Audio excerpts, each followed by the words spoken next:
for no one. No one but me. We dance to the drums of war, and all our hearts beat as one. In patch 2.12 there was another shift in the meta with the introduction of Viego and Akshan. With all these new champions and the large balance changes in patch 2.11, many new decks have been finally introduced to the meta. This video is going to look at 3 new competitive decks that have either been introduced through the latest meta, obviously through card introductions, new cards being introduced to the game, or reintroduced to the meta via the cards in the original decks being buffed. So this is going to be a nice look at 3 new decks. This is Best New Decks patch 2.13. The data presented here is analysed by BomberTV using MOBA analytics. He's a Masters tier player with a background in game theory and game design.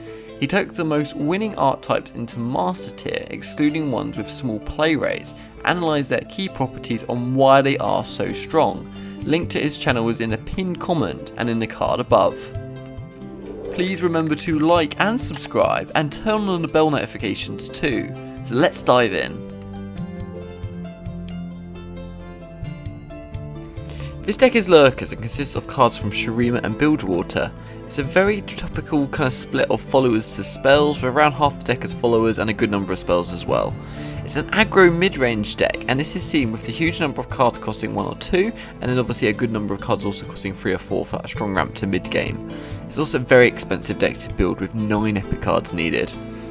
This deck is very unique, taking full advantage of the Lurk keyword. So Lurk is when you attack whilst you have a card with Lurk on top of the deck. Other cards with Lurk everywhere in your deck will gain 1 damage. So this activates once max per turn, and it can be a very kind of interesting kind of keyword. And the whole deck is more or less revolved around it. And the deck's obviously going to get increasingly powerful as the game goes on, making it a very interesting mix between aggro and mid-range. And both of the champions, rek'sai and Pike, work around this mechanic as well, so you're going to get a full kind of immersive experience. The Lurker uniqueness goes on when you take into consideration what makes kind of lurks happen and how the deck flows. So obviously you need a perfect combination of attacks, even free attacks, the prediction of manic and deck manipulation, which are all very interesting concepts in themselves, so combined together makes a fascinating deck. For example, Snapjaw's Swarm starts a free attack on play. As the Lurk keyword, you can play this card when you know the top card on your deck has Lurk to guarantee the activation. If you play this on the opposing turn for maximum value, then obviously you're going to get a free attack on an opposing turn, so you obviously remember Lurk only activates once per turn max, so this is just a way of kind of getting them build up quickly. rek'sai Caller predicts on play, meaning you can place a card with Lurk on the top of your deck to plan around moves like the one discussed with Snapjaw for example, so lots of kind of synergy here. Even your spells have Lurk too, with Bloodbait, which creates a Snapjaw Swarm on top of the deck, meaning you can activate a guaranteed Lurk activation, and Call the Pack, where you place a card from your hand on top of the deck.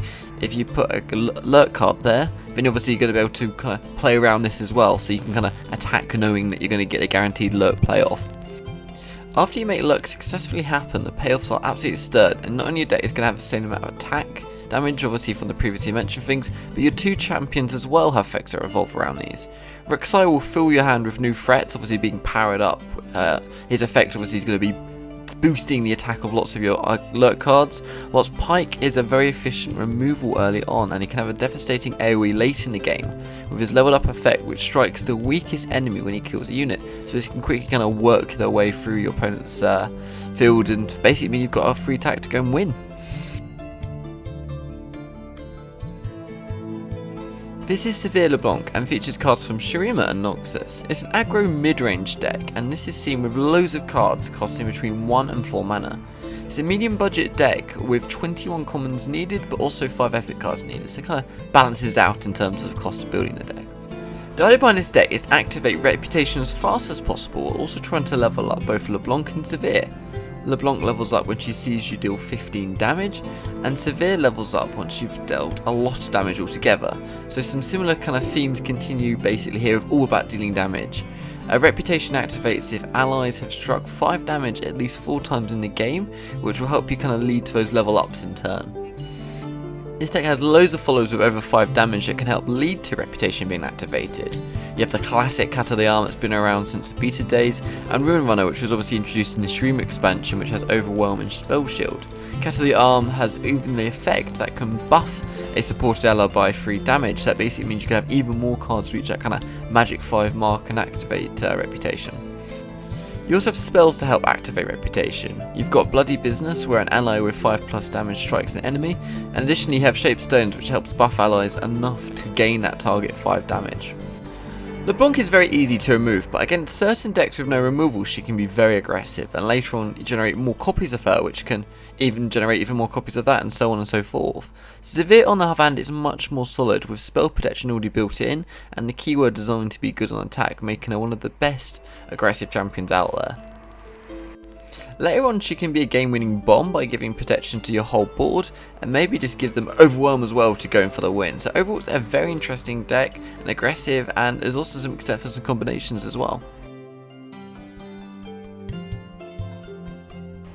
This is Zed Sivir Combo, and features cards primarily from Shurima, but with lots of support from Owner too.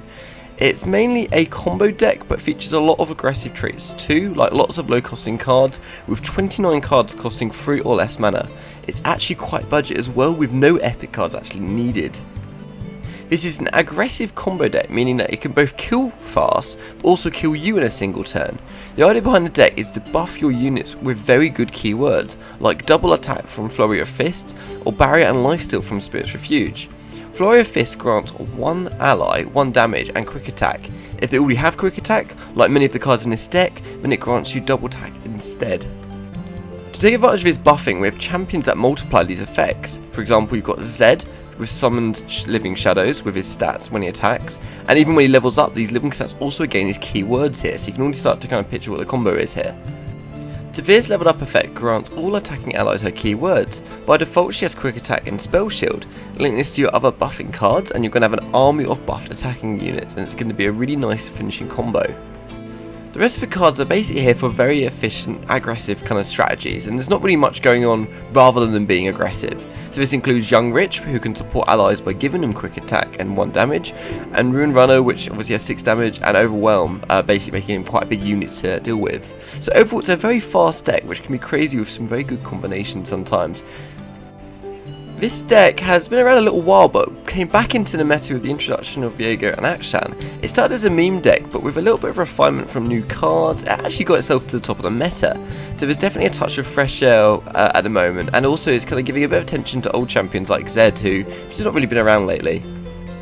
And there we go guys, what do you think to these 3 new decks? I personally love the Lurker one, but maybe needs a minor buff just to truly dominate the meta.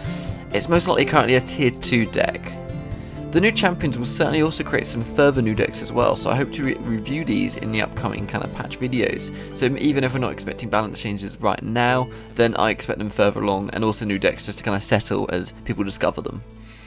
The data presented here is analysed by BomberTV using MOBA analytics. He's a Masters tier player with a background in game theory and game design. He took the most winning archetypes into Master tier, excluding ones with small play rates, analysed their key properties on why they are so strong. Link to his channel is in a pinned comment and in the card above. What do you think is the best deck right now? I would love to hear in the comments. Up next is Best Meta Decks Patch 2.13, taking a look at the decks dominating the current meta. I've recently set up an Instagram account, @LoreGuides, and I'll be doing a giveaway shortly. Please follow this account for see posts about new videos, and will be in a chance of winning this giveaway. Please remember to like and subscribe, and turn on bell notifications too. See you next time guys.